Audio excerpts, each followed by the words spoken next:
Assalamualaikum warahmatullahi wabarakatuh. Alhamdulillah wa syukurillah wala haula wala quwata illa billah. Asyhadu an la ilaha illallah wahdahu la syarikalah wa asyhadu anna Muhammadan abduhu wa rasuluh alladzi la nabiyya wa la rasula ba'da. Pemirsa yang dirahmati Allah Subhanahu wa taala, doa, puji dan syukur kami panjatkan pada Allah Subhanahu wa taala.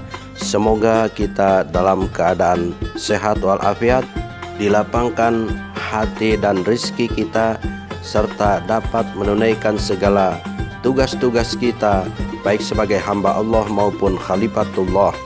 Terlebih dahulu kami ingin menyampaikan terima kasih kami kepada pemirsa yang telah mendukung channel kami dengan subscribe, like, share dan komennya.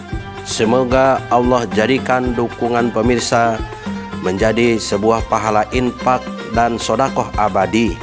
Pada pemirsa yang belum bergabung, marilah kita sama-sama membangun channel peradaban ini demi kemajuan dakwah Islam dan pencerahan umat. Pemirsa yang dirahmati Allah Subhanahu wa taala, adapun pembahasan kita kali ini adalah tentang perintah hijrah. Yang pertama, pengertian atau ta'rif hijrah. Hijrah adalah kata sebutan dari kata tahajur. Tahajur adalah kata benda yang kata kerjanya adalah tahajaro. Tahajaro bermakna sama dengan hajaro. Kata kerja hajaro yuhajuru, kata bendanya yaitu hajrun, artinya taroka, dan a'rodo'an, artinya meninggalkan dan berpaling dari sesuatu. Kata benda al-hijrah juga berarti al-khuruj min ardin ila ukhra, artinya keluar dari suatu wilayah di bumi ke wilayah yang lain. Pada surat Al-Muzammil disebutkan wahjurhum hajron jamila. Secara harfiah berarti dan tinggalkanlah mereka dengan cara yang baik, atau dan berpalinglah dari mereka dengan cara yang baik. Maka berdasarkan ta'rif di atas, orang-orang yang berhijrah dikatakan sebagai muhajirin. Pemirsa yang dirahmati Allah Subhanahu wa taala, berakidah yang benar yang dibangun dengan kesadaran beral-alaq, artinya mengakui bahwa Rabb yang maha memelihara, maha menciptakan, maha mulia, maha mengetahui adalah Allah yang tiada ilah selain Dia, tiada yang disembah sebagai sumber nilai tentang pahala dan dosa selain Dia, tiada yang maha pencipta sebagai sumber nilai eksistensi sekalian makhluk selain Dia, tiada yang diagungkan sebagai sumber nilai tentang baik dan buruk selain Dia, tiada yang maha mengetahui sebagai sumber hukum di mana sekalian makhluk yang ada bertahkim atau berhukum padanya kecuali Dia. Dialah Rabb allazi khalaq, al-akram, dan allazi allama. Walladzina amanu wa hajaru wa jahadu fi sabilillah walladzina amanu wa nasaru ulaika humul mu'minun. Dan orang-orang yang beriman, berhijrah dan berjihad di jalan Allah, dan orang-orang yang memberi perlindungan dan memberi pertolongan, mereka itulah orang-orang yang sebenar-benarnya beriman. Surat An-Anfal ayat 74. Bercita-cita teguh yang diikat dengan kesadaran beral-qalam bahwa berpegang teguh terhadap kebenaran al-Islam akan berhadapan dengan faham buatan manusia, yaitu faham kejahiliahan dan kepentingan misi mengikuti hawa nafsu. Padahal dengan kesadaran beral-alaq, hamba Allah mengemban misi kemenangan bagi Al-Quran dan sunnah Rasulullah, dan pasti berhadapan dengan mereka. Dalam Syahifah Madinah disebutkan Orang-orang beriman yang bertakwa harus berpegang teguh dan teguh hati atas tujuan yang baik dan kuat. Cita-cita dan keinginan untuk sampai kepada apa yang dicari menyebabkan hati bergairah dan senantiasa berpikir dan menempuh cara yang dapat mengantarkannya berhasil sampai kepada cita-cita. Ada yang menempuh cara bersandar pada nasib untuk sampai pada cita-citanya. Dipandangnya nasib yang dibawa sejak lahir yang menentukan apakah beruntung atau sengsara.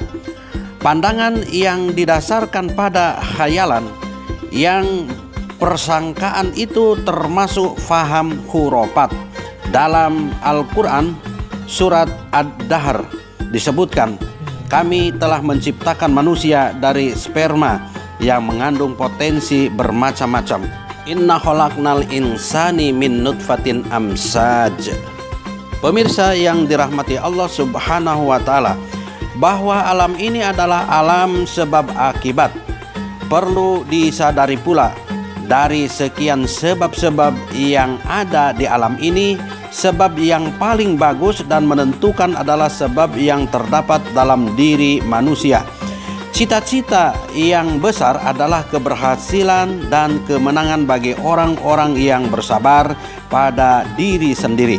Cita-cita besar yang dibangun dengan kesadaran dari Al-Qalam tidak dapat dipikul perjuangannya dengan bersandarkan pada faham khurafat, termasuk dengan bersandar pada orang lain yang banyak memberikan pengaruh kepada keberhasilan cita-cita. Di antaranya ialah semangat dan sabar. Potensi untuk semangat dan sabar ada pada diri pribadi setiap orang, di mana ia bisa bersandar padanya daripada bersandar pada orang lain. Semangat dan kesabaran adalah kawan lama kemenangan dan keberhasilan. Dengan sabar, istiqomah, dan penuh semangat, seseorang yang paling sedikit potensinya pun akhirnya dapat sampai pada tujuan walaupun dengan waktu yang cukup panjang. Hal ini seperti yang dikatakan Ali radhiyallahu an, seseorang yang sabar pasti akan memperoleh kesuksesan walaupun dalam waktu yang cukup panjang. Pemirsa rahimakumullah, menempuh jalan menuju Allah dalam rangka melaksanakan perintah Allah untuk mencari wasilah.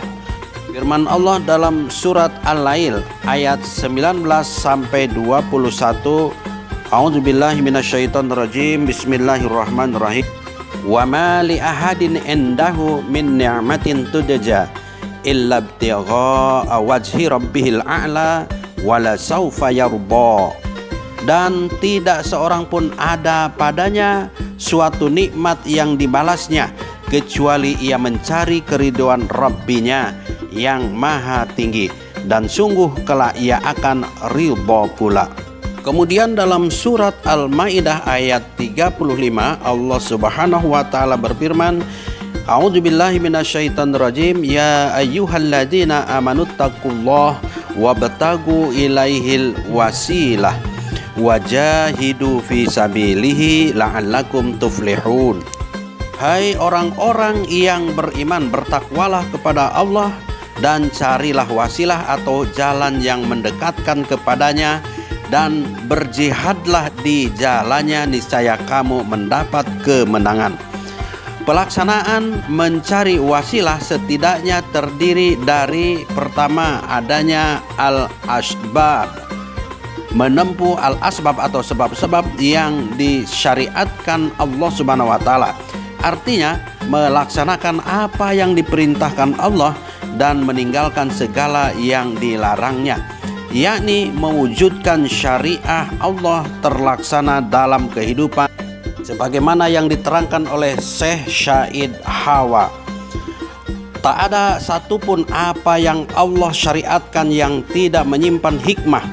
Setiap kewajiban yang diperintahkan kepada manusia apabila dilaksanakan akan mendatangkan kemaslahatan yang tidak akan pernah bisa terwujud kecuali dengan menunaikan kewajiban itu. Dan apabila kewajiban itu ditinggalkan akan meninggalkan dampak negatif yang tidak bisa dihilangkan kecuali dengan menunaikan kewajiban tersebut. Kemudian adanya sabar. Sebagaimana difirmankan Allah Subhanahu wa taala bahwa sabar adalah tangga yang harus terjadi untuk mengantarkan hamba Allah sampai pada kualitas yang layak mendapatkan pertolongan Allah. Sabar tidak diajarkan oleh Islam, di mana ia menjadi kekuatan yang mampu mengundang kebesertaan Allah Subhanahu wa taala dan pertolongannya, kecuali ia menjadi satu dengan pelaksanaan syariat Islam.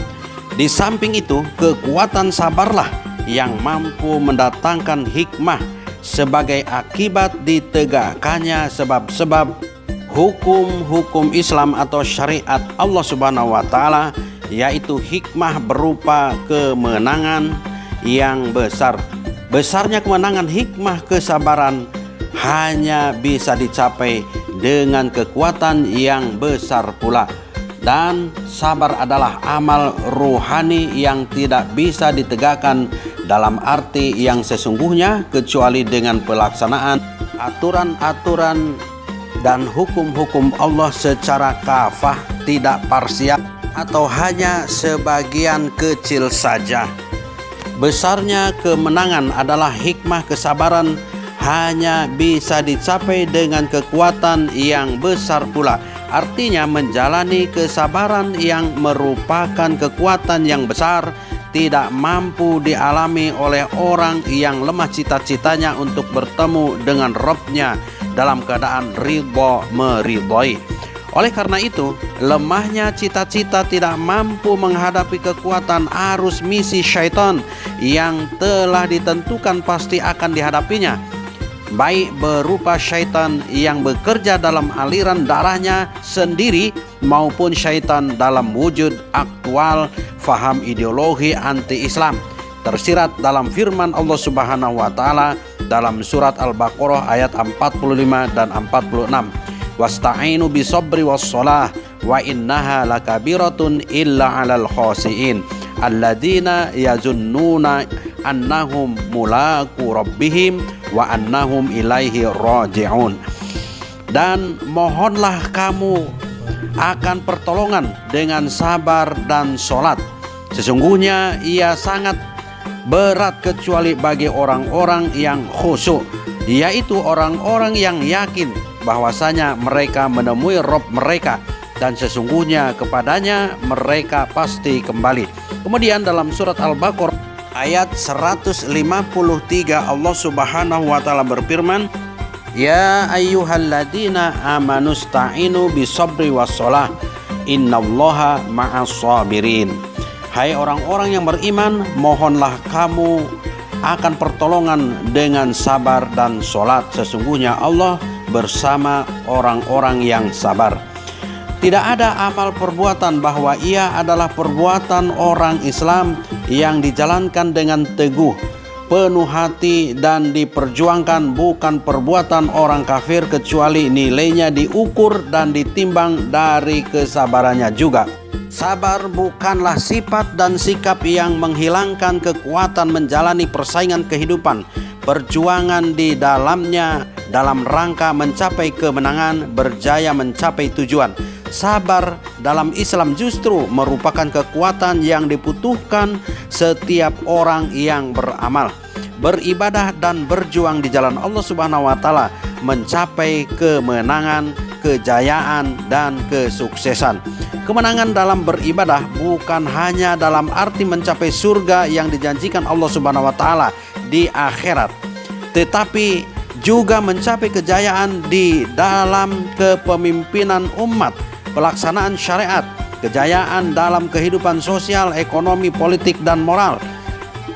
Peringatan ini menjadi penting selalu agar jangan ada merasa bersiteguh melaksanakan akhlak Islami, tetapi kenyataannya salah menerapkan prinsip sabar di jalan Allah dengan menyerahkan diri dalam kehancuran kepemimpinan umat, kehancuran kekuatan menjayakan pelaksanaan syariat Islam, nilai-nilai moralnya serta hukum-hukumnya yang diturunkan Allah Subhanahu wa taala dalam semua segi kehidupan. Akibat salah menerapkan prinsip sabar yang dipegangi sebagai sikap lemah, umat Islam menanggung bencana, difitnah, dinista, dijadikan objek caci maki dan penghujatan. Suatu nasib yang tidak menghalangi ke surga memang, namun kehilangan jejak sunnah Rasulullah di mana beliau bersabar, berjihad dan tidak tinggal diam dan duduk-duduk atau qu'ud, tenggelam dalam fitnah, penistaan, caci maki dan penghujatan. Benar sabda Rasulullah SAW yang menyebutkan bahwa Allah akan meniscayakan orang-orang Islam yang meninggalkan jihad kepada kehinaan, sehingga orang-orang itu kembali kepada dinnya. Di sisi lain, orang Islam akan kehilangan separuh kekuatannya mencapai kemenangan, terangkat dari kehinaan apabila tidak melaksanakan perintah sabar dalam rangka mencapai tujuan dan cita-cita yang tidak hanya surga yang dijanjikan Allah di akhirat saja, tetapi juga tanggung jawab memenangkan kejayaan Islam dalam segala aspek kehidupan di dunia. Itulah yang diajarkan agar bersabar, bersiteguh memperjuangkannya. Kondisi itulah yang digambarkan dalam surat As-Sajdah ayat 23 dan 24. A'udzubillahi minasyaitonirrajim. Walaqad ataina Musal kitaba fala takum fi miryatin min liqa'ih wa ja'alnahu hudan li bani Israil wa ja'alna minhum a'immatan yahduna bi amrina lamma sabaru wa kanu bi ayatina yuqinun. Dan sesungguhnya telah kami berikan kepada Musa Alkitab, maka janganlah engkau tergoyahkan keyakinanmu bahwa kamu pasti akan bertemu menghadap Rabbimu, dan kami jadikan ia petunjuk bagi orang-orang Bani Israel, dan kami jadikan di antara mereka itu pemimpin-pemimpin yang memberi petunjuk dengan perintah kami ketika mereka bersabar dan mereka meyakini kebenaran ayat-ayat kami. Pemirsa yang dirahmati Allah Subhanahu wa taala, sabar dalam berpegang teguh di jalan Allah menjayakan kehidupan Islami sungguh menjadi tuntunan yang dibutuhkan oleh setiap hamba Allah, baik ketika berada di masjid sendirian di kamar di rumahnya maupun dalam rangka melaksanakan tugas di bidang ekonomi, politik, pendidikan, dan di mana saja ia harus menjadi kekuatan bersama, kekuatan sosial, dan ketika ia tidak mungkin bekerja sendirian di tempat kerjanya. Dengan demikian, hendaklah jangan tertipu sebagaimana diperingatkan dalam hadis Rasulullah sallallahu alaihi wasallam. An Abi Abbas qala Rasulullah sallallahu alaihi wasallam, ni'matani magbunun fihima kasirum minan nas, sihatu wal fara'u. Dua nikmat yang di dalamnya kebanyakan manusia tertipu, yaitu kesehatan dan waktu luang. Hadis riwayat Bukhari, At-Tirmidzi, Wan Nasa'i dan Ibnu Majah dari Ibnu Abbas radhiyallahu an. Artinya mereka kurang mensyukuri kedua nikmat itu, di mana mereka tidak menegakkan kewajiban-kewajiban sebagai konsekuensi kedua nikmat. Dan barang siapa tidak menegakkan hak dipenuhinya kewajiban tersebut, itulah dia tertipu. Artinya kesehatan disebutkan untuk mewakili makna yang lebih luas, yaitu potensi Potensi sebagai nikmat akan dimintai pertanggungjawabannya kelak. Sebagaimana juga potensi berupa pendengaran, penglihatan, dan hati nurani. Sebagaimana yang difirmankan Allah Subhanahu wa taala dalam surat Al-Isra ayat 36.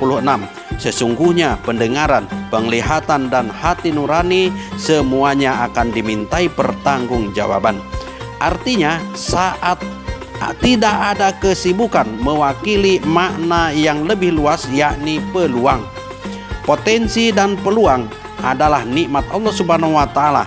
Apakah ia digunakan untuk mensyukurinya dengan memperjuangkan kejayaan Islam atau tidak, akan dimintai pertanggungjawabannya. Sebab bukankah nikmat terbesar yang diberikan Allah kepada manusia adalah kehidupan, kemerdekaan, dan hidayah? Menurut Imaduddin Abdurrahim, Ibnu Katsir menyebutkan dalam tafsir surat Al-Qalam, "Ma anta bi ni'mati rabbika bimajnun." Tidaklah engkau dengan nikmat Rabbmu itu gila. Surat Al-Qalam ayat 2. Nikmat Allah Subhanahu wa taala itu adalah misi yang engkau bawa kepada kaummu, yaitu petunjuk dan kebenaran yang nyata. Kemudian dalam surat At-Takasur ayat 8, Allah Subhanahu wa taala berfirman, "Summa latus'aluna yauma idin 'anin na'im." Kemudian sungguh kamu akan dimintai pertanggungjawabnya pada hari kiamat itu mengenai nikmat-nikmat yang telah Allah berikan.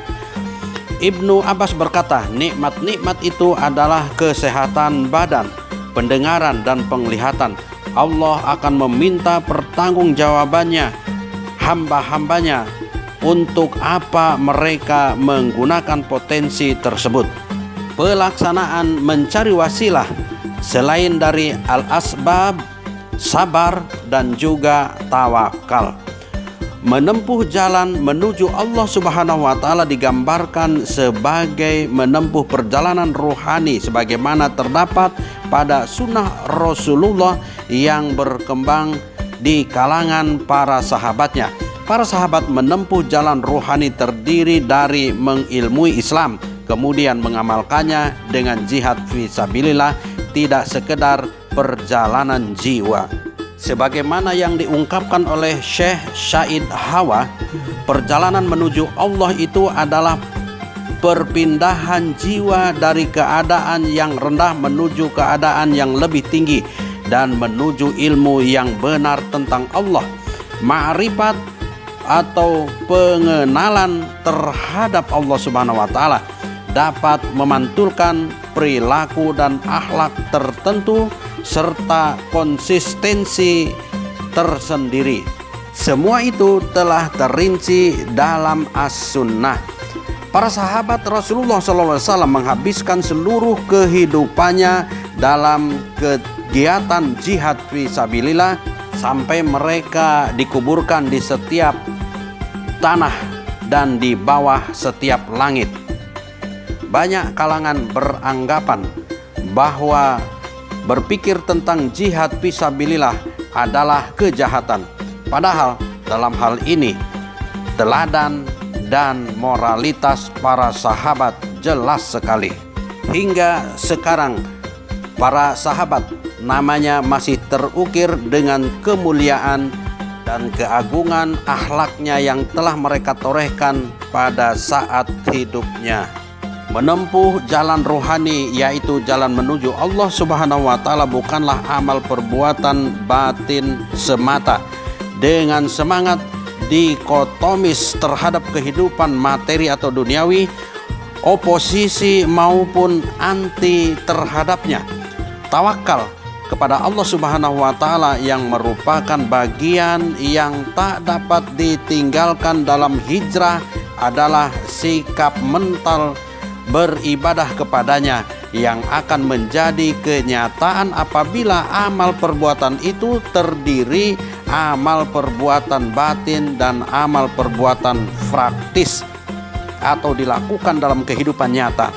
Oleh karena itu, tawakal dalam hal ini berarti menerima ketentuan takdir dengan rela maupun karena terpaksa dalam kemestian memilih menjalankan keharusan-keharusan dalam urusan sehari-hari, dan juga berarti sikap pasrah menerima posisi dan kewajiban-kewajiban sosial yang ditentukan syariat Islam dalam proses hijrah, dengan menyadari bahwa kepasrahan ini praktis, berarti pasrah kepada kehendak Allah Subhanahu wa taala, menjadikan orang muslim yang hijrah berintegrasi ke dalam kehidupan ruhani menuju Allah Subhanahu wa taala yang biasanya diyakini hanya bisa dicapai dengan zikir verbal.